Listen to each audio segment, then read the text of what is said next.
Oh, there we go. Hey, there we go, Chris Belden. Oh my gosh, it feels good to be back. These last few weeks with the holidays and the crazy rain and flooding, and it was Chris's birthday, and I was traveling, and I started my new job. This is a very long run-on sentence, but it feels like it's been forever since we've been online. We had the open mic as well. So I was a little sloppy with the beer opening because it's like my fingers aren't. I'm not used to it. It's like We're out of practice. I'm out of practice. It's only been what, like 2 weeks, 3 weeks? No, it's been longer than that. Yeah, you're absolutely right. Because we had last weekend was 4th of July weekend. Yes. 3 weeks, I think. Yeah, it was 3 weeks. So we hope everybody had like a fun holiday weekend. It was very rainy, but we hope you still had a good time. And it was Chris Belden's birthday, everybody. July 1st. Happy birthday, Chris. That's right. It's July 1st on the halfway point of the year. Yeah. Oh, yeah. Yeah, that's right. But, and what did you do for your birthday, Chris? Did you have a big old barbecue? You went out for beers. I think you went to our favorite place. Knott Hill, the brewery. Nice. Here in Ridgefield, Connecticut. Nice. Yeah. We love Knott Hill. Knott Hill, and hung out. So Great. it was a nice day. It was tasty beer. I mean, what more really could one ask for? I mean, I don't know. Like sitting out at their beer garden, having a nice IPA, getting some tater tots from the food truck.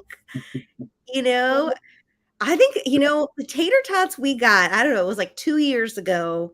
We had it was amazing. They did. Tots. Yes, that's the lobster truck. Oh, the lobster truck has the good tots, huh? Yes, they weren't even loaded tots. They were just like really good tots. That is so great. And then, well, before that, we had a fabulous open mic night. Oh, we sure did. Yeah, it was fantastic. We had some new folks coming on down. We had our friends from New York coming down. We had Dara Kalima. We had Eric Rosenbaum. It was awesome. And unfortunately, our friend Ron couldn't make it, and Benjamin Grossberg weren't able to make it. But coming in clutch, we had 2 surprise features filling in Phil Lemos and our local comedian friend Frank Vera, and it was a great time. We had a huge list of folks. It was busting at the seams. You guys got to come out July 28th. Next one. That's right. I think that was probably our longest one that we've ever done. It was at least 3 packed hours of music, comedy, magic, poetry. Everything but interpretive dance. It's one thing that's missing. But come on out, dancers. Yeah, it was a great time. Well, mom and dad are in the house. I see mom and dad. If you're a friend, family member, a pal, it's anyone who loves the readers we got coming up tonight, say hi in the chat. We'd love to hear from you. Get loud in there. we can see the chat for Facebook and YouTube. For Twitter, we never can. But who knows what's happening with Twitter these days? We don't know. We don't know what's happening. I don't know. We might have to hook up with that Threads thing. Yeah.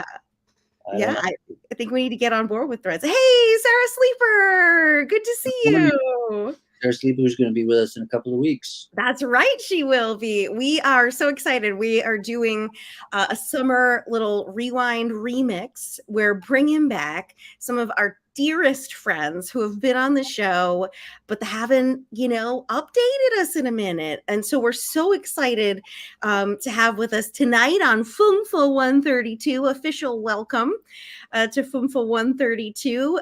We are catching up with and hearing fabulous readings tonight from T.E. Hahn, aka Tommy Hahn, our dear friend, David Fitzpatrick as well, a fellow inaugural cohort person. Am I right, Chris? Right? David was with us in the first cohort, right? Yes. David, will you give us a David, nod? are you inaugural cohort back there in the backstage? Yeah. How could I forget? It is, okay, it's just blame me. Did I get? They all blur together. Yeah. But we have people from the early days here with us. We're a little biased towards the early days. We have our wonderful memories. We love all of our colleagues, of course, but we're so excited to get to see friends that we really shared time with back in the day in Mystic in the program. Late nights with that Crane Lake. So anyways, so we have with us tonight T.E. Hahn, David Fitzpatrick, Colin, Halloran, and Matthew Hamilton. Just amazing friends of ours, and we can't wait to hear what they're going to be sharing with us tonight, Chris, right? So true. There's a lot of H's, and it sounds like a lot of H's. Sounds like a hell of a law firm too. It's just like, okay, Halloran, Fitzpatrick, Hahn, and Hamilton. I don't know. I don't know what that sounds like an intimidating law firm. I'd be down with that. Yeah, put my money on them for sure. Well, and we have some people saying hi. Saying hi in the chat. We got Kim Hales. Hello from ODU. Thank you for the video feed so we can join. Oh, welcome. And Sana Syed, agree. Thank you for the video feed, Sana. That's awesome. So great to have you with us. We're so excited, to have you tuning in. It's going to be an awesome night.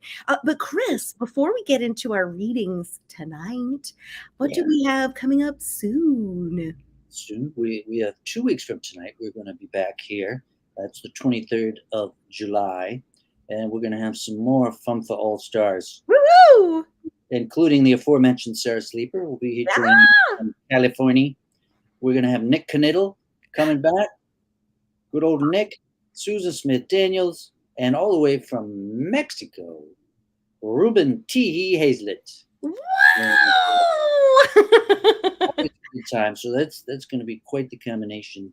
Oh yeah, and that's going to be a blast. Going to be another star-studded night, just like tonight. Studded. Following week, we return to Eco Evolution on Friday the 28th for our Chris and Katie's open mic night. Woo! It's our 1-year anniversary of doing the open mics at Eco Evolution. So come on out, help us celebrate. We're going to have Mr. J Pass doing some parlor tricks. Parlor tricks, it's incredible. You got to come out. Our featured performers / readers, Mr. Bill Hayden, who's the poet laureate of Norwalk, Connecticut. We got Brian Generalissimo Franco, our old friend from the live stream, and then your humble co-hosts will also be up there doing a few things here. Oh yeah, some poetry, maybe some songs. And it's gonna be a great time. It's our first anniversary. We're gonna step into the spotlight. Taking the stage. Take a few moments for ourselves, and then it's gonna be, I'm sure, millions of people signing up. Yes, we already have got quite a list going. So if you're coming on down, you want to share, get yourself on the advanced sign up, or the link is floating around on all of our social media. So please get on that list. Or if you just want to come and hang out, please join us. It is such a great time of in-person, local, creative community. You won't regret it. Awesome. So it's going to be a super great time. I can't wait for that, Chris. I'm seeing Ashley in the chat. Hey, Ashley Hahn. It's good to see you all out there. Yes, please do make sure to say hi. And we forgot to mention the format. We have 4 readers tonight, and we're kind of, we're moving away a little bit from our previous two features and 30-minute Q&A. We want to bring you more readings and kind of keep our Q&A a little bit more focused. So we're switching it up a little bit, for now. For So now, you, for now, we'll see what happens. But yes, before our cup runneth over tonight, we got yes. a fantastic group of fellas. It's all fellas, but a All combo of poetry foods. and prose. Oh yeah. And so it'll be about 15 minutes of each amazing guest, and then 5 minutes of questions of really catching up with what they've been up to since we last had them on here. So if you have any burning questions, make sure to get them in the chat at that, our little window of mini Q&A after each author. All right. Well, it is time, without further ado, to get into our readings for the evening. We are super excited to welcome up T.E. Hahn, aka our dear friend Tommy There he Hahn. is. Woo! Tommy, how are you? I'm good. How are you doing? Thanks. So good. It is so amazing to see you. And you know what? Let me get into your bio so I don't take any of your reading time. Oh, sure. T.E. Hahn is the author of the Kirkus Star awarded novel Open My Eyes. His fiction has been nominated for the Best Small Fictions and a Norman Mailer Award. So awesome. He holds an MFA in fiction and a PhD in English literature, specializing in contemporary American short fiction and eco-masculinities. That's awesome. He teaches literature and creative writing at Great Neck North High School and St. John's University in New York. His fiction and nonfiction appear in Flash Fiction Magazine, Haunted Waters Press, Spry, The Puritan, Bright Lights Film Journal, Typishly, The Shakespeare Newsletter, and others. Take it away, Tommy. We can't wait to hear you. Great. Thank you. First, thank you for having me on again. It's always a pleasure to read for you and the people who show up. So thank you so much for this. I'm honored also to be reading with people, like David, Matt, Colin. So I figured the last couple times I've done some readings, I've read some newer stuff, some short fiction. Today I'm going to be returning to my novel that was published through running, sorry, my novel, Open My Eyes. Last time I didn't even give you the title, so I should do that first. And then secondly, it was published through Running Wild Press, in case you're interested, also available at Barnes & Noble and Amazon, wherever books are sold. But yes, it's titled Open My Eyes, and I apologize for not stating the title last time of the book. I thought I'd start a little bit later in this. It's chapter 8.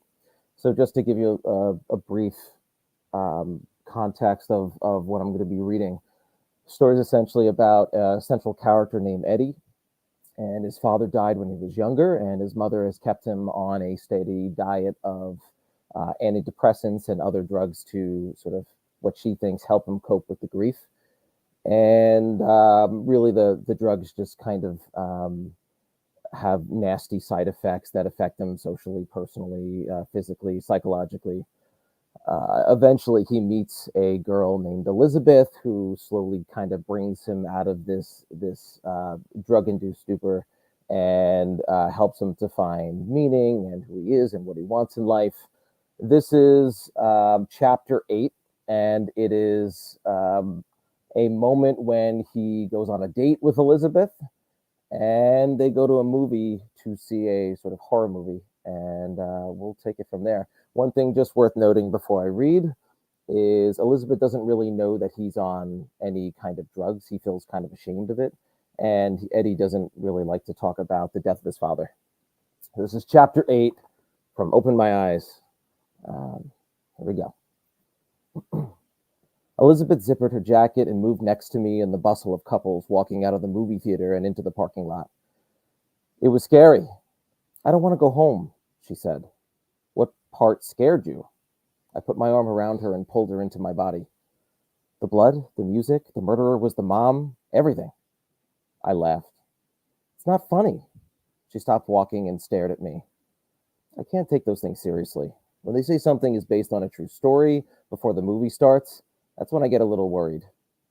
She searched the bodies walking out of the theater. We stopped at the front of my car. You'll protect me, right, Eddie? Depends on who's after you. She smacked me on my chest with her woolen hat, her breath exposed in the cold air. Of course I'd protect you, I said. What if it was your mom after me? That would never happen. What if she was trying to kill me? Who would you help? That's ridiculous. I walked her to the passenger door and opened it. Such a gentleman, she said, stepping into the car. Thanks, Eddie. You're the one who keeps going out in public with me. It began to rain on the drive to her house. Thick raindrops splattered on the windshield. I turned the wipers and defogger on. I didn't think it was supposed to rain tonight, Elizabeth said. She looked in the back seat of my car, her eyebrows raised. Me either. The white road markings faded, blurring the boundary dividing my lane with oncoming traffic. I had driven down the narrow side street before, but never in the dark. Only my headlights illuminated the street. It's creepy, she said. It's not too far. No rush. I feel safer with you than in my own house. She rubbed the spot of her window clean and peered into the night. When are you coming to dinner? Mom keeps asking me. I don't know. Soon. The only reason she lets me out with you is so she has some alone time on the weekends when Dad's at work. But she seems more annoyed lately. Especially because I've been hanging out on weeknights now, too. So late as well. Maybe if she just meets you, I'll come to dinner soon, I promise, I said. Does your mom want to meet me? Of course, I said, but I hadn't told Mom about Elizabeth. I'd kept her a secret. It was the reason I never invited Elizabeth over my house any other time than when I knew Mom would be at church on Sundays or the few weekends she worked at the florist. I want to meet your mom first, she said. Why? I just do. I want to wait for you to come to dinner until after I've met your mom. The car slammed hard over something in the road. The wheels slipped away from me. Headlights flashed off something shiny, rain or a street sign, and we skidded sideways. I gained control of the wheel. Then the tires gripped back onto pavement. I pressed the brake and slowed the car to a halt onto the shoulder. My arm had somehow found a rigid path across Elizabeth's chest. She exhaled in a quiver. The hell was that? She whispered. I'm not sure. You okay? You may have to get this seat professionally cleaned. Let me just go check the car, I said. Elizabeth grabbed my hand before I stepped out into the darkness. What's wrong? I asked. She looked at me with wide eyes. I'm not sure. I just felt like I needed to do that to keep you here. I raised my coat above my head and walked into the night. The rain pelted my jacket. Explosions of water burst off the pavement as if the road were boiling, forming a haze of mist around me. Rain clanged and popped off my car as I crouched in front of each tire, inspecting the rim and tread. Through the haze of water, I found the flat tire. Then I noticed Elizabeth's reflection in the side view mirror. She sat with her hands to her mouth, scanning the darkness in front of the car for a deranged killer, a filicidal mother. Flat tire, I said, getting back into the car and closing the door. What do we do? How do we fix it? Elizabeth didn't have a license yet. She knew very little about cars except for how to fill them with gas. There was something rewarding about the prospect of teaching her something, showing her something for the first time, and yet these moments made my chest feel hollow. I never had the chance to learn these important lessons from you, Dad. I had to learn how to change a tire from watching a video online of someone else's dad teaching his son how to change a tire. I'll have to change the tire. I think there's a spare in the back. I'll help you, she said. You'll get soaked. You ever change a tire? No, but I'll learn. Let me help. Okay, if you really want to. Then I saw it. A blur halfway down the road, a faded white and blue image shimmering in the rain. Maybe just the splattering of water mixing with the colors of trees, darkness, and headlights. What's the matter? We're going to change the tire? You see that? I asked, staring down the street just past where my headlights no longer illuminated the road, the blur now more distinct. See what? I don't know. I just thought. I cleared some of the fog off the windshield with my sleeve, and now I saw a more distinct figure. A smeared statue in the middle of the street, too far away to distinguish features, but close enough to see the form. Elizabeth looked down the road. I don't see anything. That's not funny, Eddie. She grabbed my hand and squeezed. I kissed her knuckles so hard they knocked against my teeth. The rain fell harder, faster now.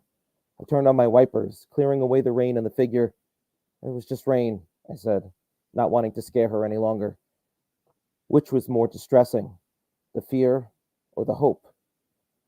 The rain felt like refrigerated needles hitting my skin. Elizabeth hurried around the car to my side with her jacket over her head. I went to the back of the car, opened the trunk, then came back around with the spare and kneeled down in front of the flat with the tire iron. Elizabeth raised her face to the sky, blinking as the rain hit her eyes. She searched up and down the street. Shadows expanded in the dark beyond the reach of headlights. I focused on the flat tire. We have to loosen these bolts first, then jack the car. She crouched beside me. Even through the rain, her breath warmed my cheek with a buttery brush. Can I try? She asked, already grabbing the metal cross from my hands. It's raining. I'll just show. Before I finished the sentence, she had already loosened the first bolt. That excitement of wanting to teach her was quickly eclipsed by a bottomless fear of extinction that swelled at the base of my guts. The rain slowed to a drizzle. Oh, I didn't think you'd... I began. I'm stronger than you think, she said, then paused after seeing my face. Oh, I'm sorry. I didn't steal your job, did I? No, it's fine. I stepped back and watched Elizabeth loosen the bolts, one by one. I swallowed the ancient foolishness and grabbed the jack from the back of the car. You're a guy's dream. You know that? I said. What do you mean? I lay on the wet ground, positioned the jack, and began propping up the car. You're beautiful, thoughtful. You change tires. She smiled and moved the chunk of wet hair from her forehead. What's next? I cranked the jack until the side of the car was off the ground. Now we take the bolts off. She didn't move for a moment. Her eyes were fixed on a puddle of black water.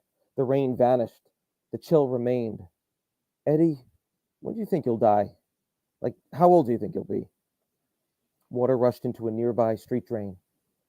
How'd we get on this topic? I took the flat tire off.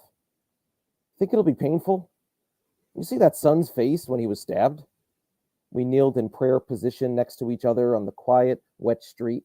I placed a new tire on the axle and began hand tightening the bolts first. That's a movie, but I'd imagine it's painful. I mean, you're dying, so it must hurt. Depends on how you die. How did your dad die? I swallowed the question like metal tacks. A car accident. He was driving home from work. Did he fall asleep?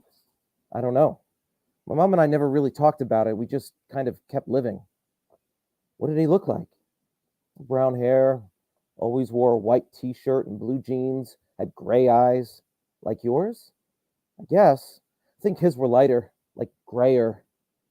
Your mom must miss him. I'd miss you if you died. I stopped tightening the bolts and looked up into the sky, then up and down the street, again, seeing only more darkness. Can we talk about something else? I said. Her eyes were steady on me. I'm sorry, I don't mean to pry. Then she said, that's a lie. I did mean to pry. I just want to know everything about you. I grabbed her greasy hands in mine, her face dark in the shadows. I'm sorry. It's okay. The idea of just, I don't know, not existing scares me. And when I'm scared, I have to talk about what scares me. It really annoys my mom. I'm not too good at the whole death thing. It began to drizzle. A siren sounded somewhere in the distance. I released her hands and looked down the dark road again, expecting to find police lights. Everybody dies, I said. Makes me sad that I'll be forgotten one day. You said you can hardly remember your father. I was young and I almost revealed my secret. The medication. Didn't feel like the right time to tell her. Not yet. Who could forget you? There was grease on her larger earlobe.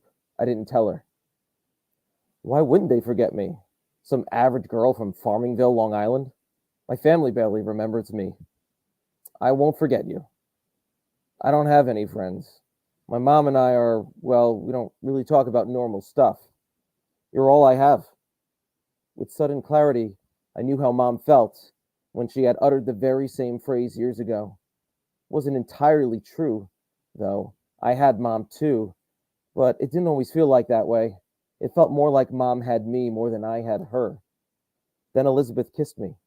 and for only a brief moment she slipped her salty tongue into my mouth. I quickly finished tightening the last bolt on the tire and looked at my watch. Hey, it's Ash Wednesday. God, I haven't been to church since Christmas of last year. Aren't we supposed to get those crosses on our foreheads? I raised my greasy thumb to her forehead. In the name of the Father, and of the Son, and of the Holy Spirit, I said, and made the tire grease cross on her forehead. She laughed and concluded the ceremony with an amen. Let's get this busted tire in the back and get in the car before it starts raining again. I started the engine and turned the heat on high.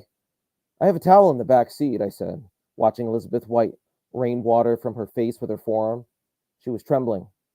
She turned around and reached between the two front seats and into the back. Her thigh pressed against my arm, and I let myself lean into her. She found the towel and returned to her seat. She wiped her face, hands, neck, and hair.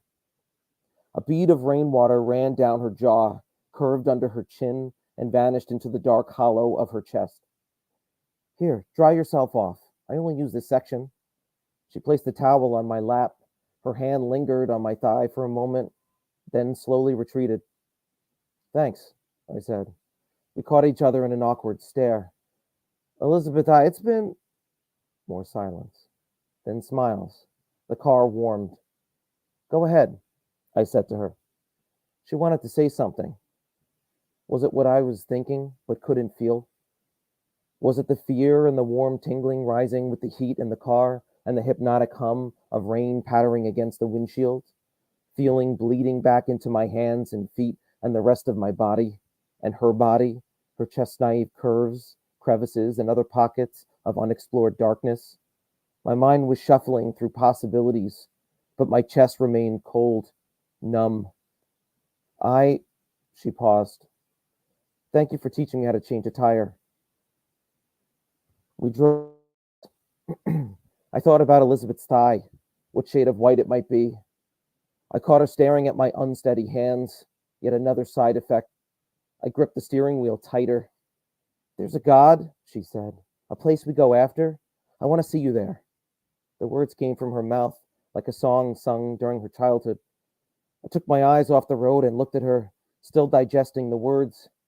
That would be something, was all I could muster.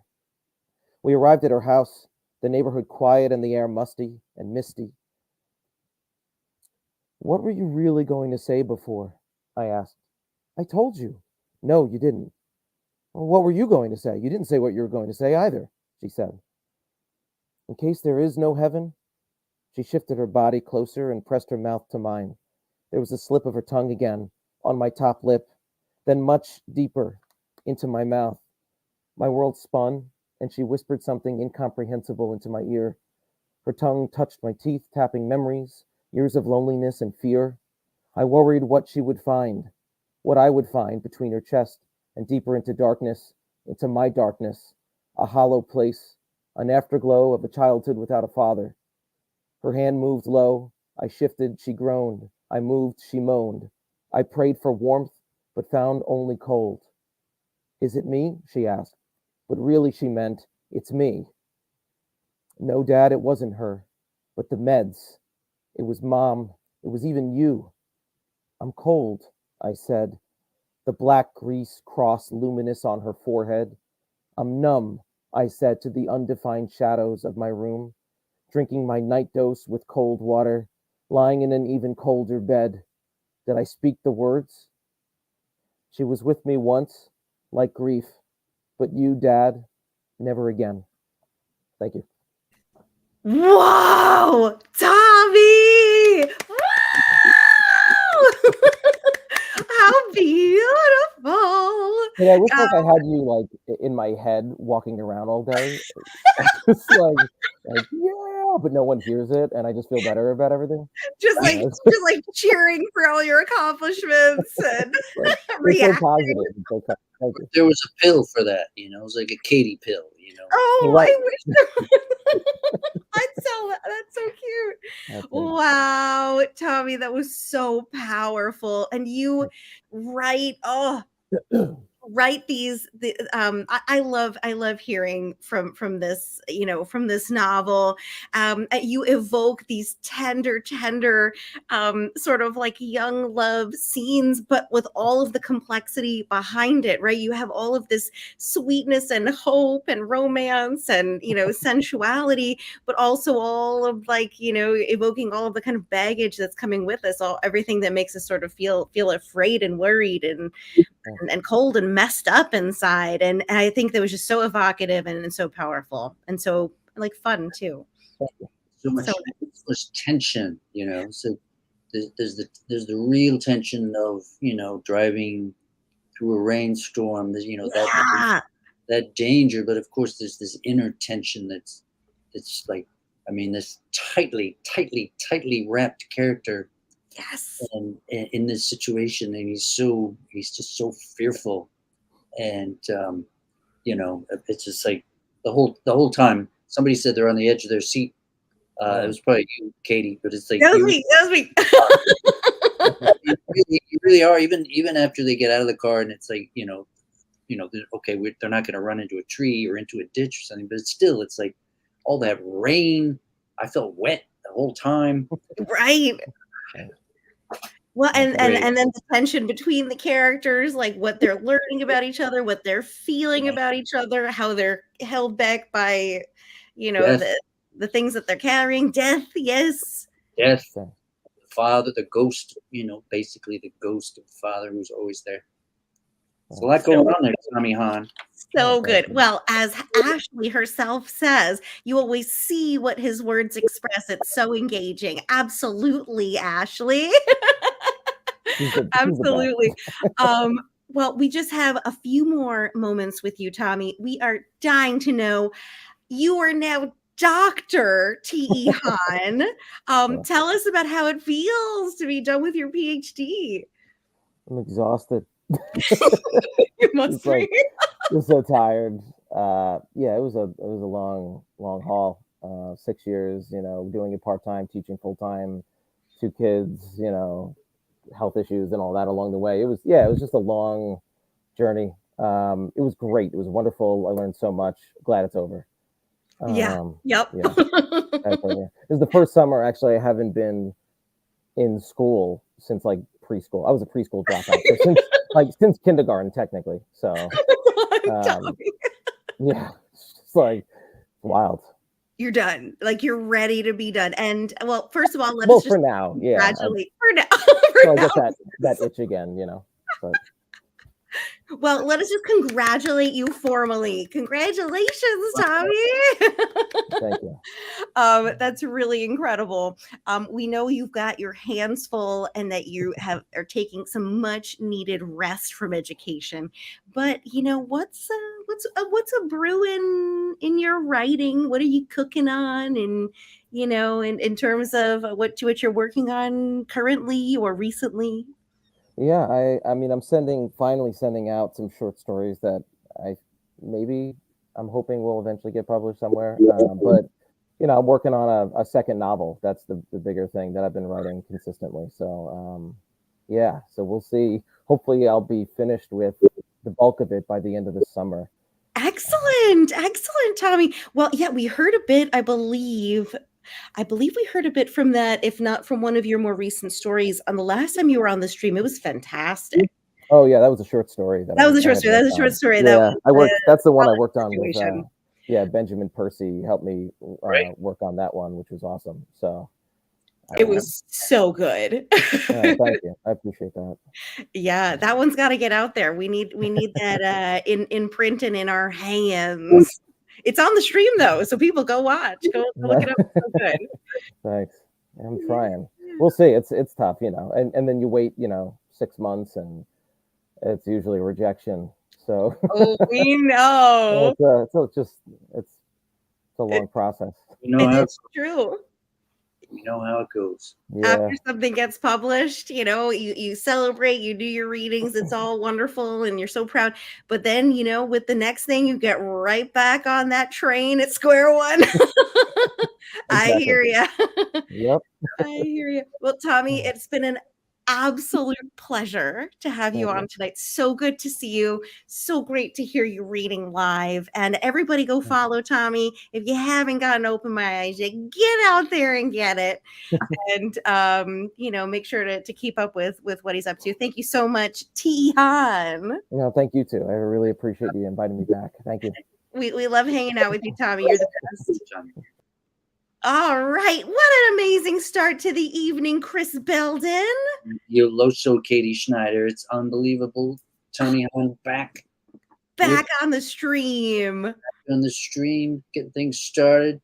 Yeah. Yep. Well, we are super excited to welcome back our next guest. We are so excited to see our fellow alumni, friend, colleague, David Fitzpatrick. Welcome back, David. Thank you.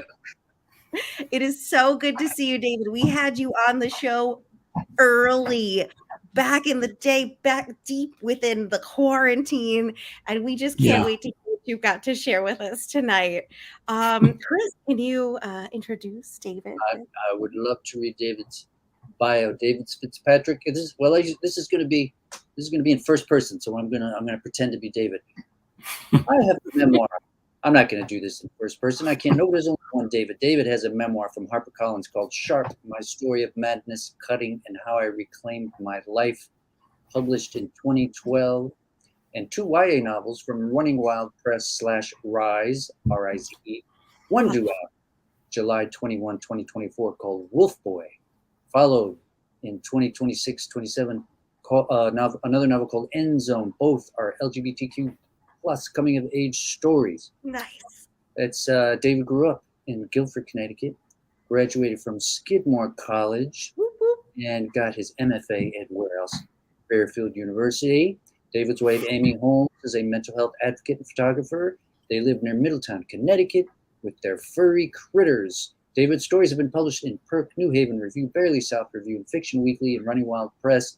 Check out his new website, david-fitzpatrick.com. You can, if you look at it on our Facebook page, there's a nice, convenient link.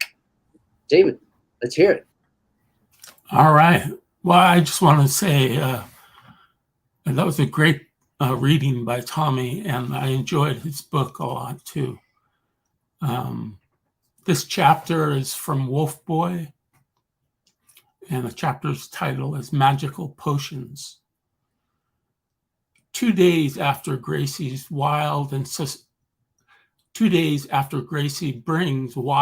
supreme joy to me in the tree palace, I hear my name being called in the middle of the night. Gramps had stayed at Eileen's place over in Dennisport, so I stayed up real late at Gramps' home and played records at nearly full blast until well after the talk shows signed off and the airwaves went dead. I couldn't sleep for more than an hour when I woke to a start of someone whispering my name. Halligan, get up off your ass. Up, up, up. What? I say, rolling over, sitting up. It's me, dummy, she says. Who? It's pitch black. I can't see a thing. No moonlight anywhere that night. So I get out of my bed, stumbling to the second-story window in my underwear. Gracie, you let your damn fire ladder outside, she whispers. I climbed it. I shook my head and rubbed my eyes, trying to focus. I'll meet you out front, okay? I say. I dress and head downstairs, open the door, and we both run to Gracie's Mercury Comet parked in the road. When I climb in, I rub my right hand on Gracie's arm, back and forth, so sinewy and muscular, one wonderful, luscious frame. The air is cool, but her skin is warm and smells of coconut oil, and it's very sweet to touch her. Hey, I say. Hey to you, Angel, she says. Gracie offers me a drink in a bottle after we've been on the road for a while. Let's have a toast to your ecstatic and unceasing youth, she says. But I just drink at this point. I'm still half asleep, dreaming of a moonless hour with nothing but the stars to guide us. The taste is sweet and sour. I had expected the taste of watery beer, maybe. What is it? I ask. This stuff is better than pop rocks, a dazzling secret potion with mystical-like power, she says. It'll deliver you to hog heaven, which doesn't really mean anything, I guess. What? An old family recipe. Really? Straight from the lab of CIA in Quantico, Virginia. What's the CIA again? Central Intelligence Agency, she says. Spies and all that business. Why won't you tell me what the hell it is? It's easier on me, if you don't know, she says, caressing my left cheek for a moment. Understand? Guess so, I say, and 15 minutes later, I'm bent over, giggling my ass off. That's it, my boy, she says, smiling. Welcome home.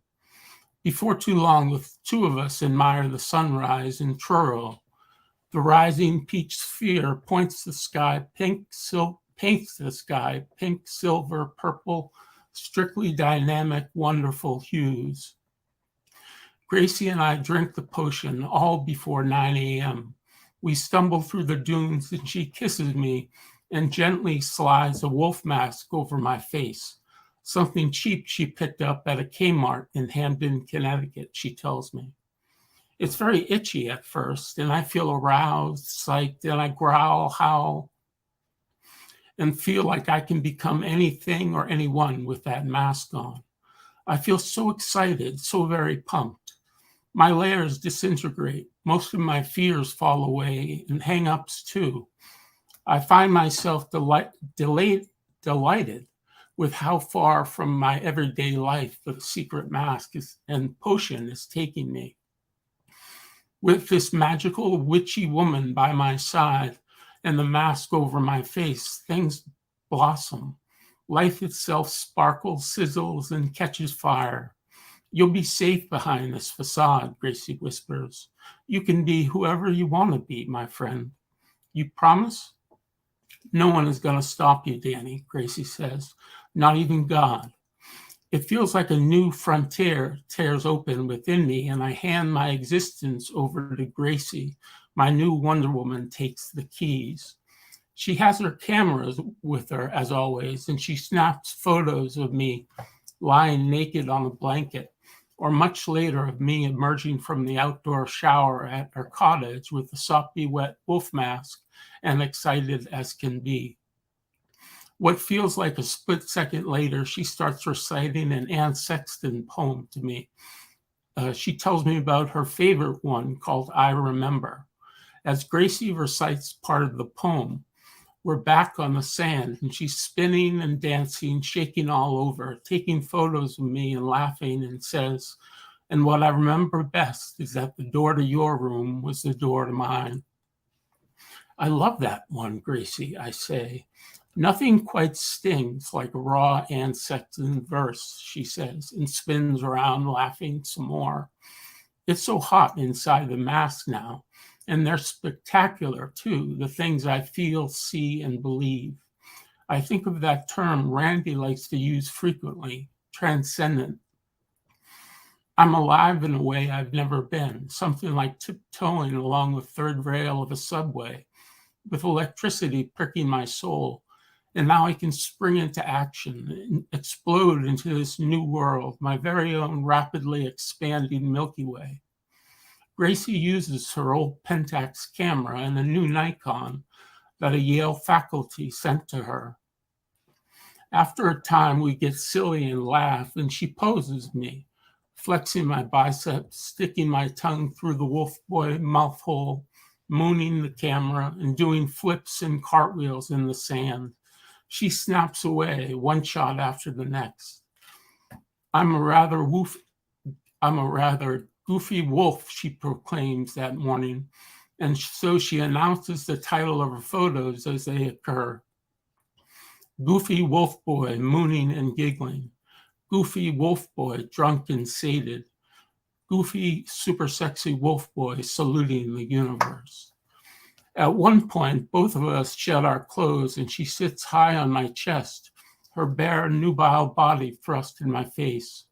You dig this, sugar? She says, smiling as she continues to snap her damn photos. Yeah, it's so damn perfect, sweet, and delicious, I say. By then, we are both intoxicated on each other, along with various chemicals, secret and otherwise. Gracie stays on top of me, the sweat and smell of her filling my nostrils, my mouth like a huge silky sheet wafting in the wind, and thrillingly, wonderfully melting on top of me. This is before it gets too stifling. And by that time, we'd been on the road for many hours. All right, gather round, I say. What are you doing? She says. I admire your raw talent, your artistry. At work and everything, you've got a vision for this whole thing, and damn you if it's not coming together like you predicted. Things gel just like you said they would. Thanks, I'm blushing, my lover, she says. You make me happy. Right back at you, I say.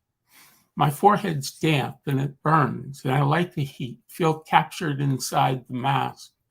I feel sand fleas on my neck, more on my ankle, and I only shake them off.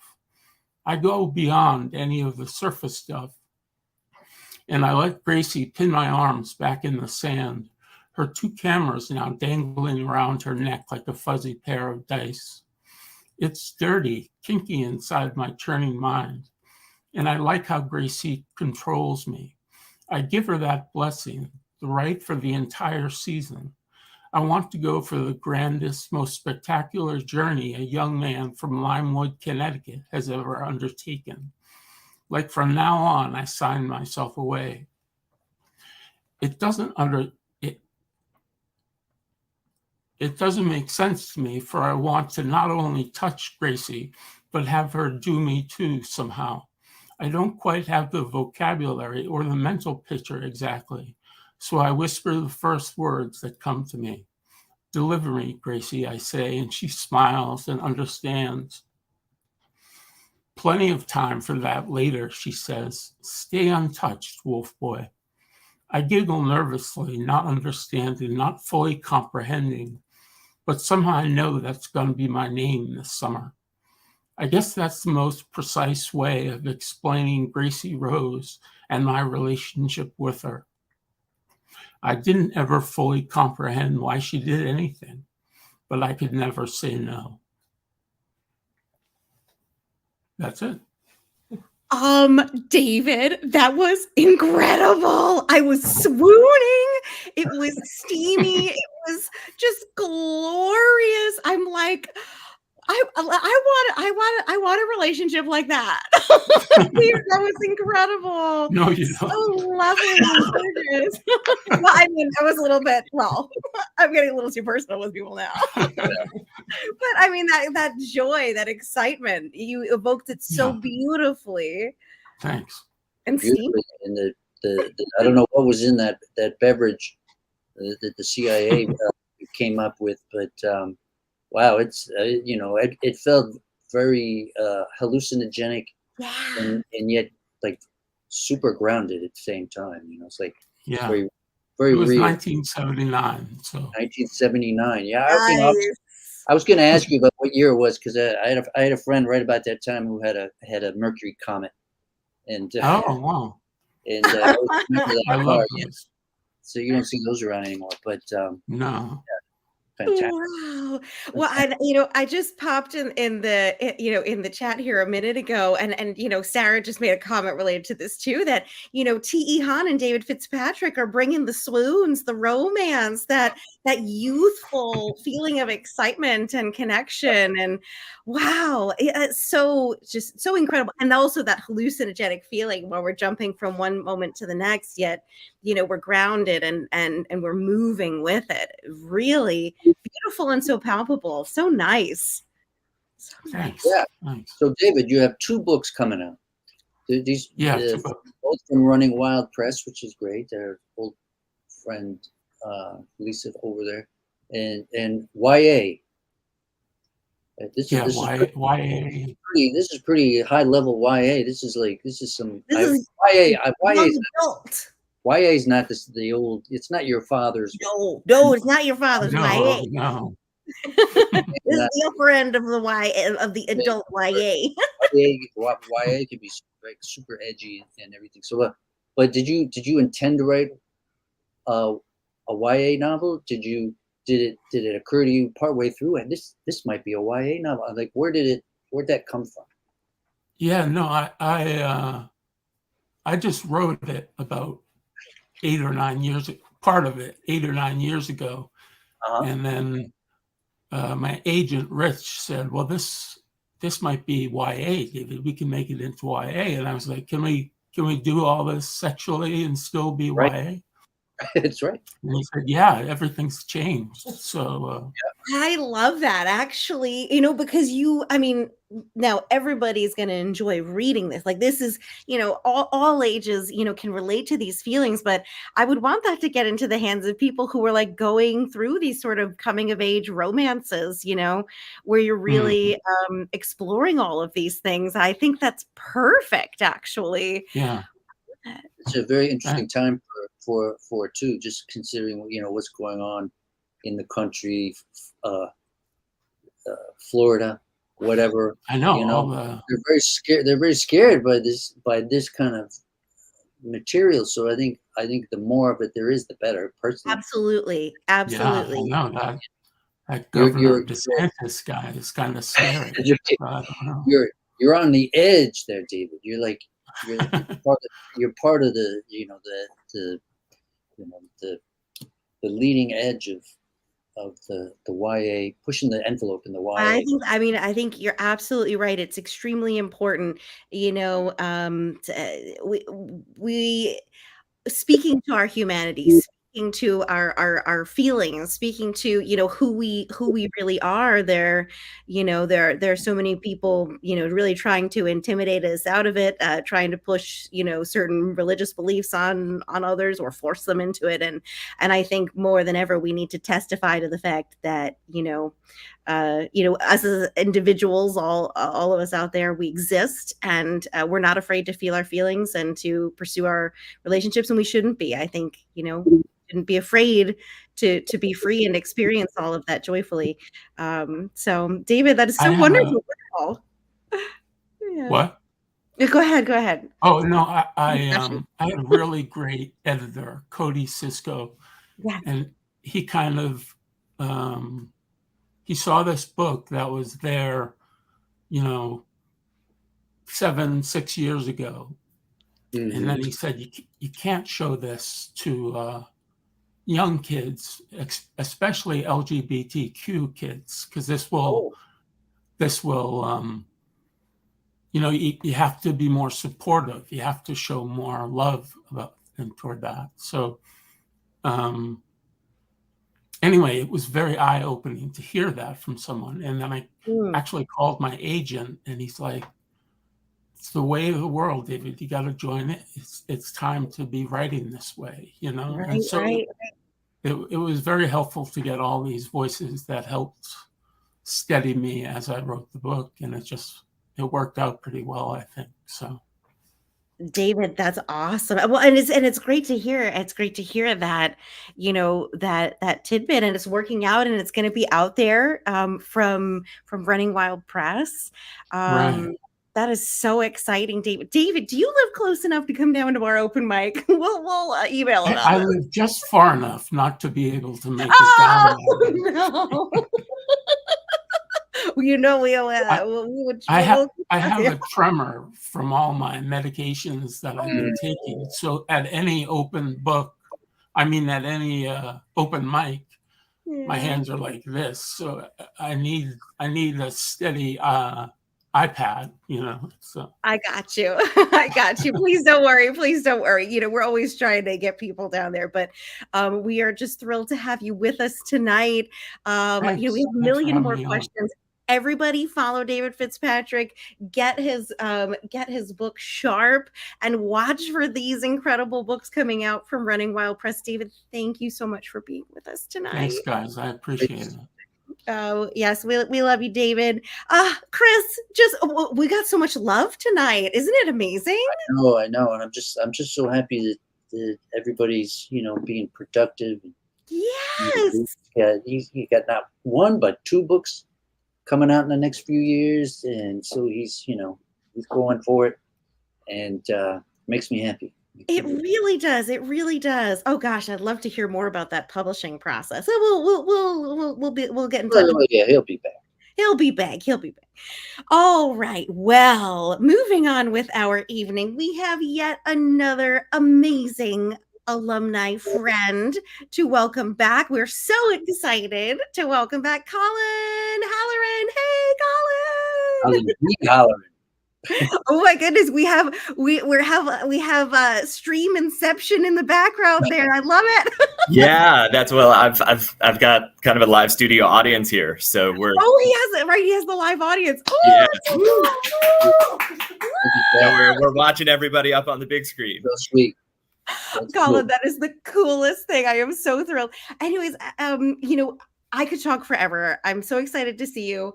But you know what? I'm going to introduce you with your bio. I'm going to save my little comments for afterwards.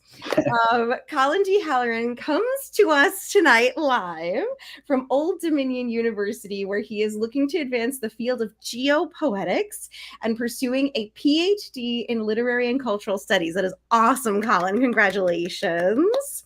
Colin is the author of 3 collections of poetry, shortly thereafter, A Carrion Flux, and most recently, American Etiquette.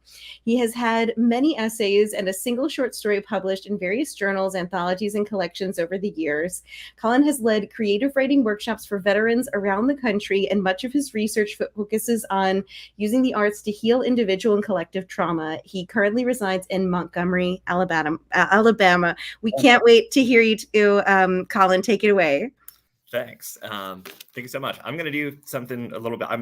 I don't normally do this, but I'm going to read all new stuff tonight. Completely, totally new. Some of it handwritten, still in the process of being edited as I was sitting here tonight. So it might be good. It might not be good. But I wanted to give you something new tonight because this is such a special reading series. So here we go.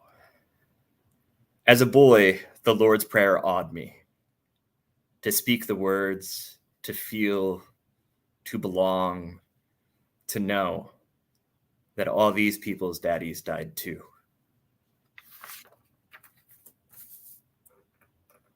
Legacy. My name means failure. Fuck up, flunked out of high school, staying out till sunup. Never going to make it, never going to make up, never going to get it right. My name means dead at 39, leaving kids behind. Heart just another failure to punctuate a failed life. That's what she always told me. Before I joined the army, now I wish that he could see me, son of a high school dropout about to get his PhD. No way she's seen this coming. The success for her youngest, who she always deemed to be doomed to repeat history. Every time she fucking said to me, "You're just like your father." But I wore it like an honor. My name means doesn't matter who my father was or what he did before me. Now I have to concentrate on what I have to do for me. And even if she looks at me with something close to pride, it seems to me I always see the trace of how it used to be, low expectations that she had for me, and how she always said to me, "You're just like your father." But now I know what I could have never known before, what was lost each time I hit the floor, hit the bottle, hit the wall. It is all going to be okay. Because I carry his name. But that doesn't mean I have to act the same, act without morality, decreasing my mortality because I'm a plurality, not him, not her. What I could have never known before each time I step out that front door, for better and for sure as hell, for worse, I'm me. My name means that even though I play it tough, I know that I can be enough. What came before that other stuff, it doesn't matter now. And even though I bear his name, I don't have to act the same. Believe me when I make the claim, I am enough.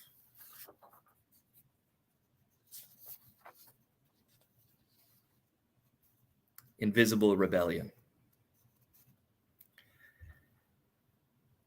Time intersects in architecture. The modern and young framed in Baroque, a quiet contradiction in the first arrondissement. Each layer a cover-up, history's whispered, buried in ornament. Do you see me? Sentinel in the courtyard, a compliment to my surroundings, cautiously merging the then, the now, hinting towards the next unknown? Or do you see through me, to what I distort, some vague recollection of happiness or pain refracted in my facets? Or are you me, mirrored in marble, reaching for out there because being in here, rooted in stone, you do not know such beauty coexists within these walls, within your symmetry? They say I let the light in. They say you are lesser, that you, a model solidifying in stone all that I am supposed to be, and I, a window and a song, hope in your deep-seated cell. But at night you turn my pains to projectors, announce my presence, my darkness to the city of light, your light reaching out across courtyards, across time, across history's whispers, illuminating reflections of myself inverted in the water's stillness, approximating the rest of me that hides, that reaches inward, downward to you, always you. Mirrored in marble, the ringing silence of night, a stillness unknown on the sendless hour. The only time we have to form new whispers that echo out through angles intersecting history, becoming its new secret, realizing this existence is not silence, not quiet contradiction. My glass transparent in daylight, angles at odds with all that surrounds me, grounded in stone by you. You who sees the truth in my inversions, real and reflected, my invisible rebellion now ours. Opposition in geometric form, the new golden ratio, one me to one you. Because even Fibonacci could be wrong. No remainder, no decimals repeating, nothing repeating but history's secrets coursing through my glass, rooted in your stone, coursing through us in this resistance only you and I can see.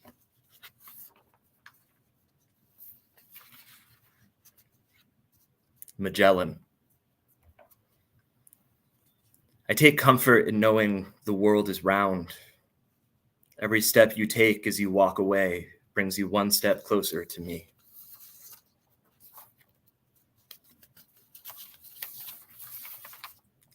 The mythology of snow.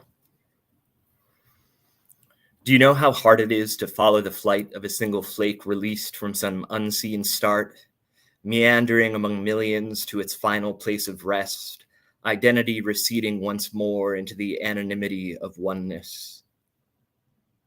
Do you know how hard it is just to find a flake? Its singularity, traipsing geometrics, tessellating endlessly in our imagination, that word unique, that lie we know so well. Monet and Turner knew this to be true. Impressionism, the new realism in this splintering reality. How is it only they and I and you could see? Hanging in the Minneapolis Institute of Art, the eyes of Beard's owls exude a desperation driven on by bearded winter's whip, which must be made of wind because no matter how much time I spend in scrutiny, I cannot seem to find it. In New York City, Francois Boucher's fourth season calls out across time and memory, a pink cloak, fur-lined, a mill, surely stopped, its river frozen, though all things are on canvas. And surely there was a man pushing the pink cloak's sleigh, but he is not clear, not like her skin. White as Beard's owls, he is blurred, blinded by memory, by time, by me, relegated to a shadow, Turner's train obscured. Which is to say that even the greats could not capture that singular flake, just the knowledge that surely it must exist somewhere in memory, in time, in countless allegories of swirling winds and mills that stop their turning, somewhere between creation, the fall, and a final blanket, impermanent rest. Science tells us a singularity exists, just one of each, if only for a moment.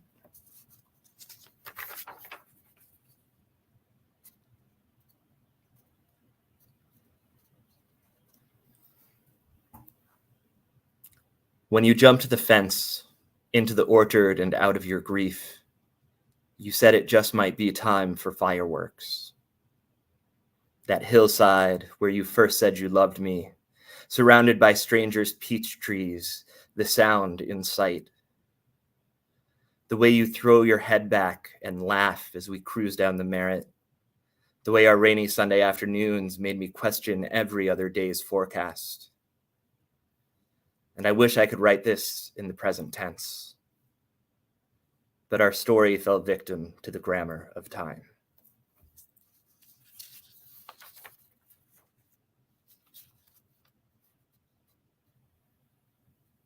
Yesterday in therapy, I realized I have these feelings, but I don't know what they are, or how to tell you that I don't know how to feel, or at least how to define them, that I don't see the world the way that you do, or the way I feel I should, that I can't see a way out for myself that doesn't involve a grave or isolation, because what I feel is a grave calling me to its loving embrace.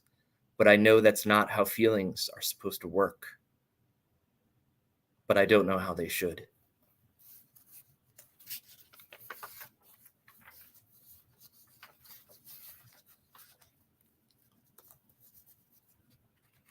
This is a pair of haiku called The Physics of Us. Lesson 1, things that fall. Rain, leaves in autumn, snow in winter, birds when young, me the day we met. Lesson 2, things that fall away. Cancer patient's hair, old men's tired will to live, you the day we met.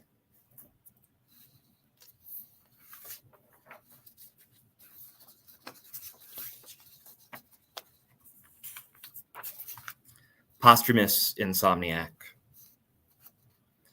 You once asked if death felt like insomnia, settling into a room with too low ceilings, and I wish you didn't know. I wish you didn't need an answer so badly, but you were never satisfied with simply wondering, too determined for that. You needed certainty. You said it was always insomnia that brought the most clarity, that brought you closest to God when creativity flourished and doubts fell away. Insomnia made you feel that the world's ceilings were too low, but unlike Whitman's multitudes, you could not be contained. Your smile and spirit, your soaring soul. And now I'm left to this. Walls and ceiling closing in around me, constricting like the lungs in my chest. And all I can do is send my words, my love, my sinking soul out into the ether.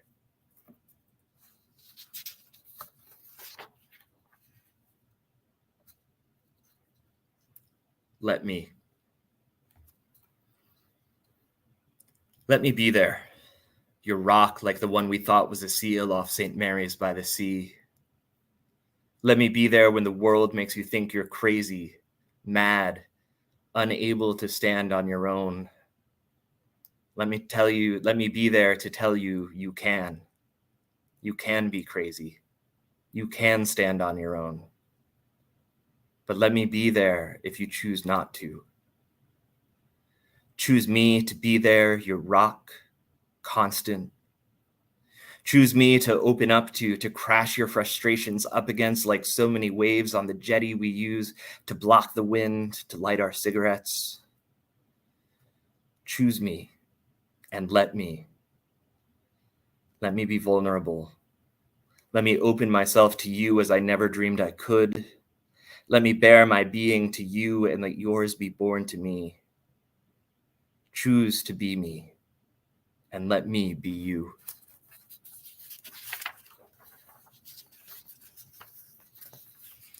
The first law of Newton. You said that if you ran, it would be away from me. So why am I surprised to find myself alone?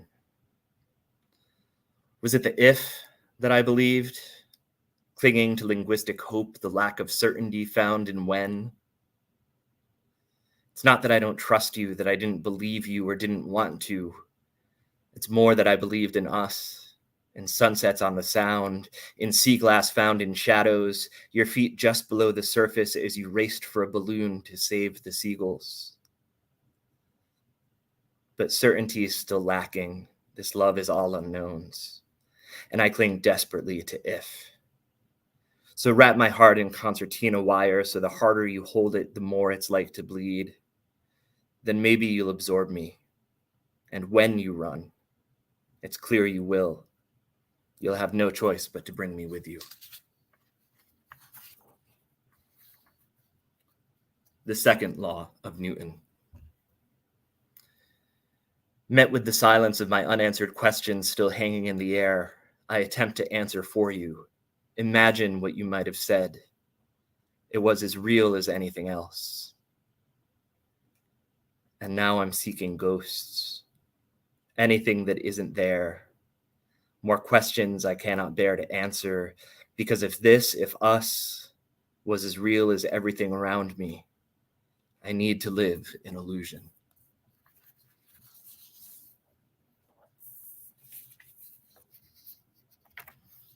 And I'll close with the third law of Newton. How do I separate your pain from my heart?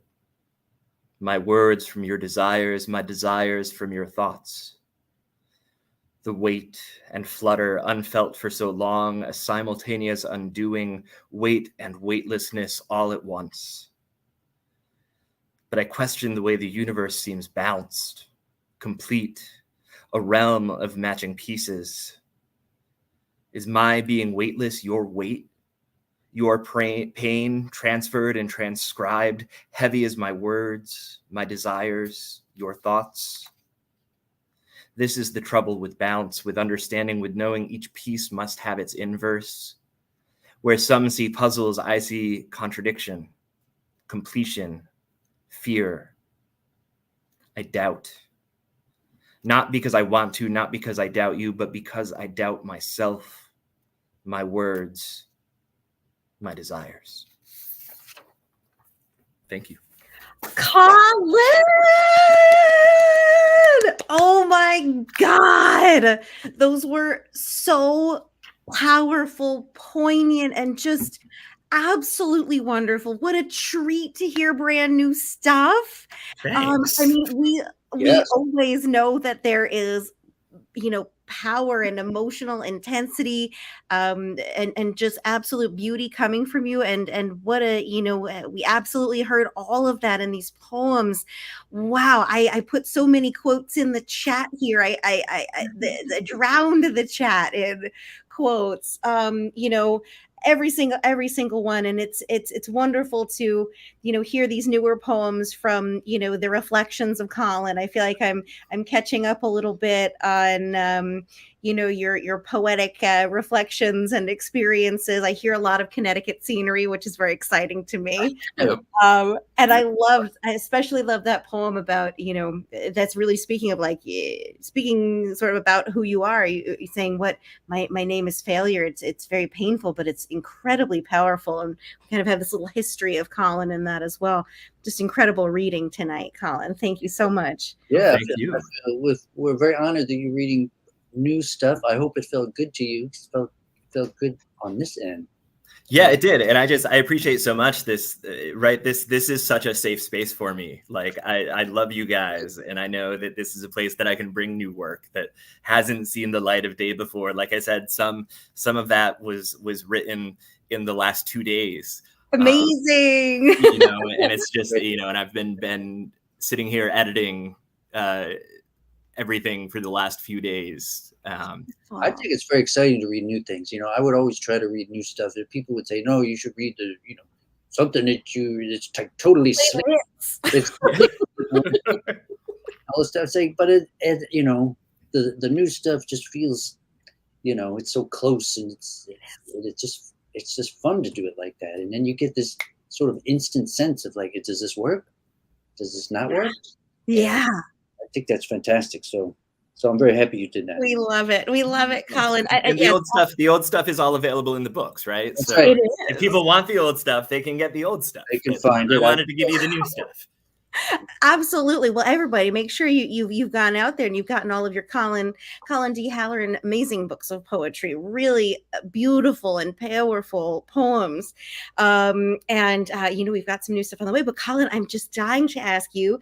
You are pursuing a PhD at Old Dominion University. Tell us what you've been up to. Yeah, not creative writing. Okay. Actually, it's one of the reasons I was really excited when you guys asked me to do this, because I was able to go, I have all these working documents, open running documents on my computer of poetry and in small little projects that I haven't really done much with, because I've been so focused on academic writing and research and all this stuff. Yep. And so, like I said, the creative writing has totally taken a backseat to all that. So it was a really good opportunity to kind of be able to say, no, this is a really important part of me too. And, I love the research and the academic writing and I do a ton of that now. And that's kind of hurt the creative side, but the creative side is making a comeback now. I really feel like we think when we're not fully focused on the poetry that it's not happening, but Colin, it is happening. Oh, it's totally happening. It's all marinating together, and you're like, well, I wrote this poem 2 days ago, but I'm not ready. It's all happening, I feel like. Oh yeah, that one's been kicking around the system for years at this point. I know that feeling, Colin. I know that feeling. That's great. But you know what? We go through these seasons, right? And even when we're focused on other things, those poems are cooking. Like you said, it's been a few years and there. So that's really great to hear. We are so excited for you and proud of you. It sounds like you're doing incredible work over there. And we're glad to give you a platform to share your newer stuff, especially since it hasn't been like your main focus for a while. So yeah. Just great. So these lovely new poems, we're gonna maybe when they're ready, we'll be sending them out here and there. Yep, there's kind of two separate projects that they're a part of. They have working titles. I will be editing a lot in the near future and writing more and hopefully getting another collection out there soon. That is absolutely amazing, Colin. Everybody go get Colin's books. Make sure you're following him on social media. Wish him good luck. What an awesome reading tonight, Colin. This was such a treat to have you. So good to see you. Oh, thank you so much. Thank you. We love you too, Colin.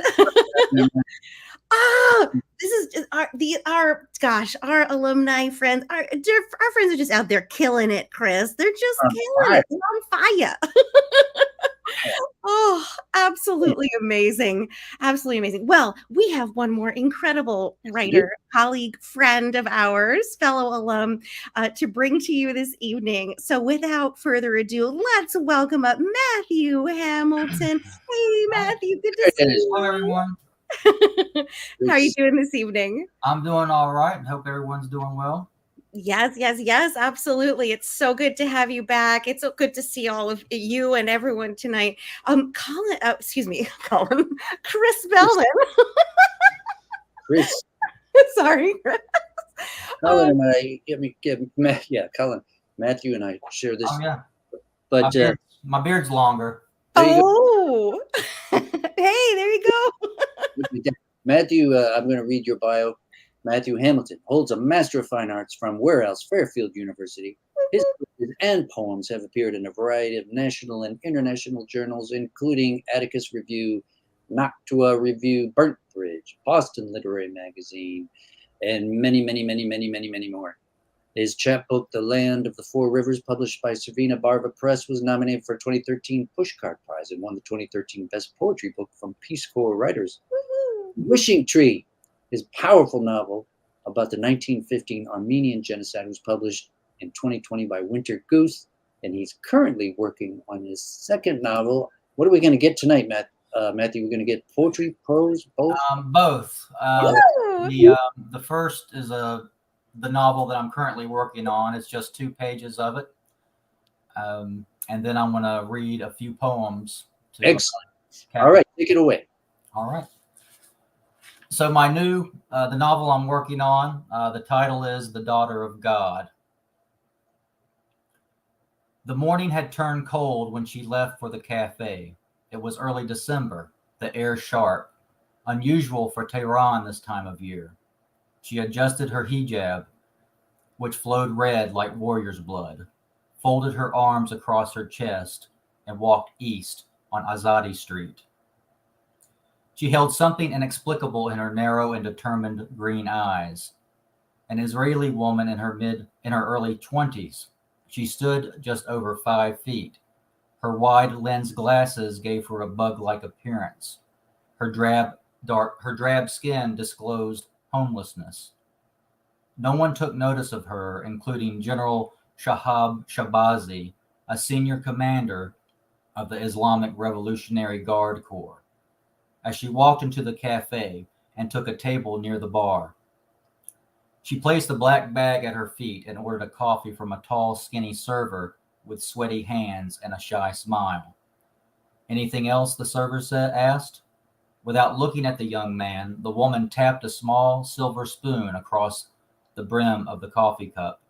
No, thank you. She sipped her coffee, studied Shabazi's very Iranian features. Although cultured and proper, the topography of his face revealed a body on the brink of extinction. 3 other men sat with him, all in civilian clothes, and, with the exception of the largest of the 4, looked just as fatigued. The larger one appeared out of place. His sea blue eyes, high cheekbones, prominent nose, and light skin did not fit typical Iranian features. Russian, perhaps, the woman thought. Even so, she had her orders. There was no time to confirm the identity of the unexpected man. She waited until the cafe was less populated before exiting. Just outside the door, the woman looked back just for a second. Although there was only half a dozen customers and 3 employees, her eyes watered with reluctance. She gazed around the room looking for the shy waiter, but did not see him, hoping that perhaps he stepped out to run an errand. No matter. She had put her emotions aside. Reason pushed her forward. The safety of Israel, her family, the world depended on her. They were not aware of it, nor would they ever be, but someone would arrive home safely one day because of what she was about to do. She took a deep breath, then disappeared in the crowd of people, crossing Azadi Street for the second time, but this time headed north toward the metro. At a safe distance now, she pressed the detonator. The cafe erupted into a ball of fiery glass, mortar, and filth. Those inside the cafe crumbled to ash and charred bone. Outside, shards of glass and wood rocketed into the bodies of passerby, snapping limbs, punching thick holes in necks, leaving a large mass of blood, grime, and chaos. The missiles of debris that missed their human targets jammed into car doors and food carts, park benches, and trees.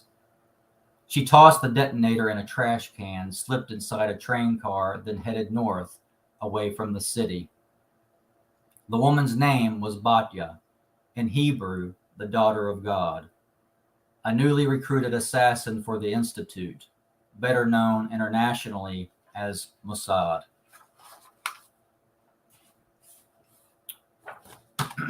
All right, now for a few poems to cap it off. It's a work in progress. I guess the poetry collection's about 60 pages so far, but I'm just going to read a few of them. Love in Wartime. When I caught your eye on the crossroads of antiquity, you sat on the side of the bed and removed your shirt. A street dog barked from a bomb that fell south of here after the lights went out. Rain blowing sideways, foot traffic racing across puddles. Men were dying in Babylon, and there was nothing I could do about it except tuck your pulsing body inside my arm and gauge the flashbangs of stars.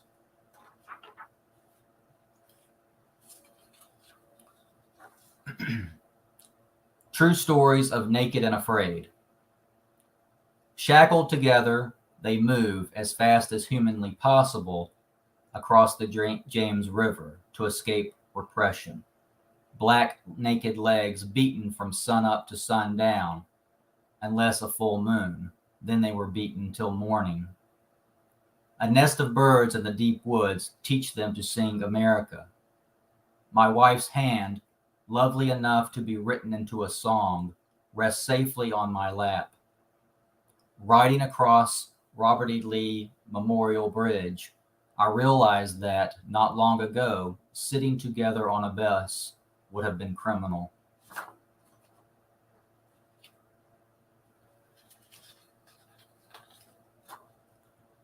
The Pink House of Saluda. The pink house waits for the boy to return home, but he never does.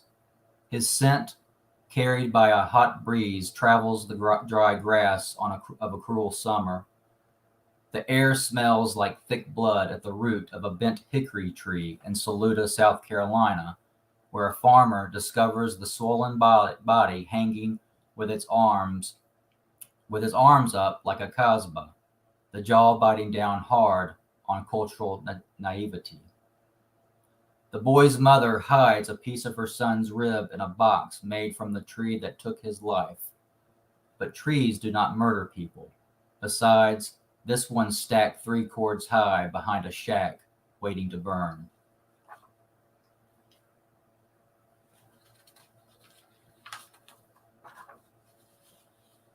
Chickamauga. Standing in the ditch where the battlefield digested my relative, I listen in the quiet to 4,000 unsettled boys speaking their last words. Reenactors breach a wall of cedar trees, and suddenly everything is spattered in smoke and conflict.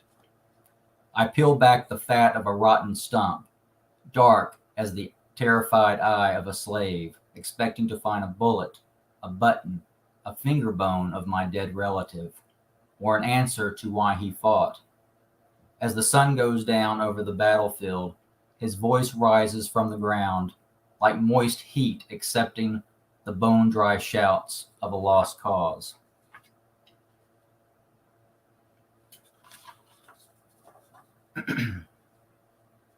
Tone deaf for Jesus.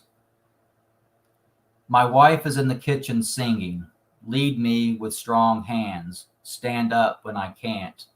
Lead me because I can't do this alone." And a coffee steam odor pulls me out of bed, like yesterday, like 2 millennia ago. And an angel rolls away the stone, and the renaissance of the sun softens cautiously behind nimbostratus clouds.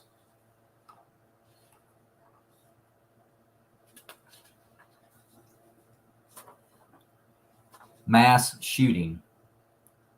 They recommended grief therapy, said it was up to us to carry survivors' pain the way Simon carried the cross of God. They suggested comfort animals, said they were experts, knew exactly how we felt. Death is natural. They said all that in front of my bleeding face, as if pain is numb or cold, like a pipe bursting in winter.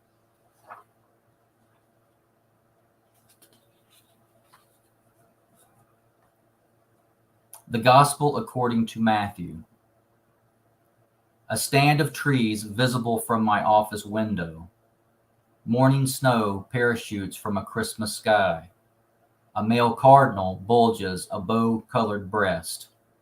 A feral cat squats in the woods, shits where it eats.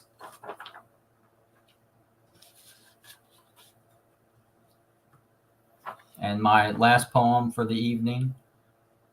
Honeymoon cruise with rednecks. Other than my wife, the only black person I remember was attacked by seagulls during breakfast. A Dixie cup his only defense. I do not remember seeing him at the Jeff Foxworthy show. In fact, I do not remember ever seeing him again. Thank you. Matthew Hamilton. Powerful stuff as always, with a little bit of humor thrown in here and there. We love it. Thank you so much. It's so good to hear you. Thank you. Wow, that scene, that 2-page scene got us Right? hooked in there. Oh my God, how intense. In us there. It's that's an amazing. Assuming that's the opening of the novel. That's the opening, yeah. Woo! I hope so, because you're gonna, people are gonna keep reading when they read that. Well, I mean, they have to. They've got to know what's going on there. Wow. And But then the poems were intense equally, that way too. yeah. Political, Mm-hmm. taking on all kinds of big geopolitical concepts, and I mean, my question is like, okay, I mean, that first chapter or scene, I mean, it was kind of poetic, I mean, it was simple. It wasn't, it didn't rhyme. It wasn't full of, jammed full of poetic metaphors and stuff, but it felt very natural to go from that scene to these other poems, Right. to these poems, right? It felt like, oh, that's the same guy writing those things. Well, and the sort of moral struggle of all of these different situations. I mean, the pain of it and the injustice, but also, these moral questions that we're digging into and suggesting as well. Yeah. And I think, that scene could have been a poem, and some of those poems could be short stories and or novels. I mean, I don't know how you decide that, Matthew. Like,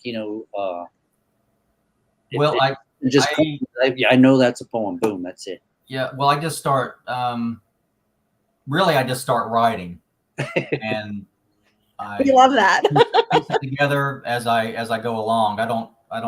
It doesn't come in my head and say, "Oh, I'm going to write about that."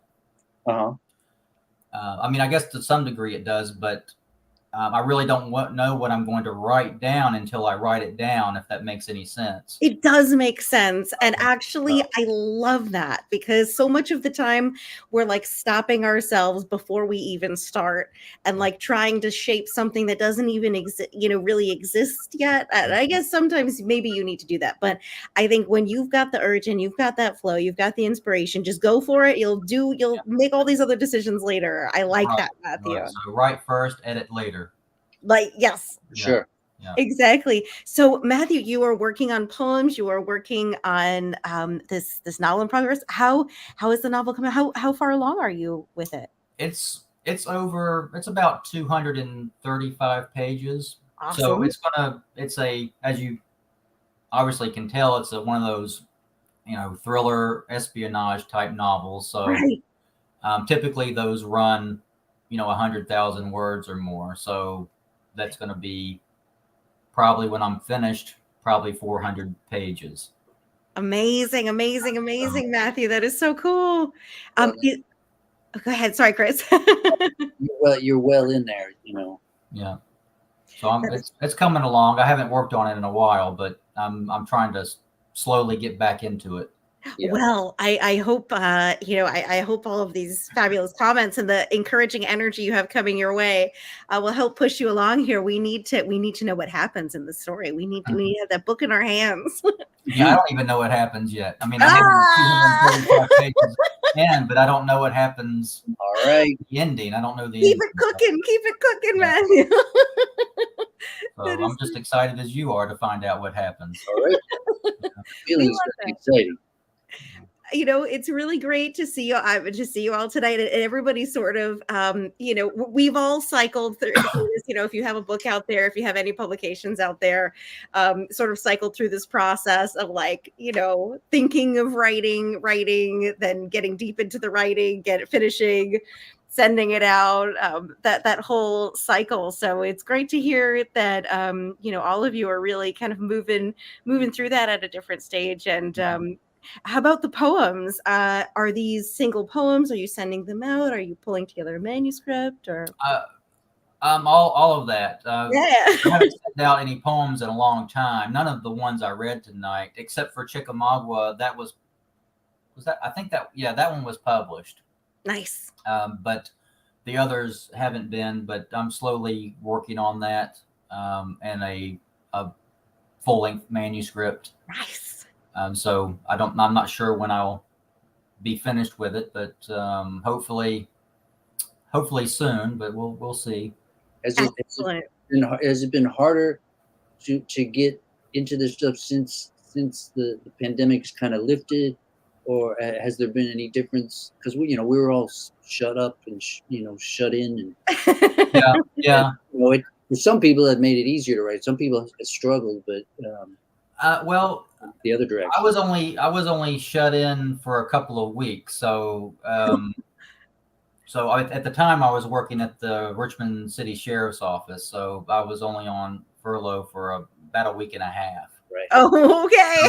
So I was. I guess that I didn't really get off during COVID. I mean, it was about a week and a half, and then I was back to it. But I did get a lot of writing done during that week and a half or so. I mean, what else was I going to do? Watch, Tiger King and write poems. Yeah, that's right.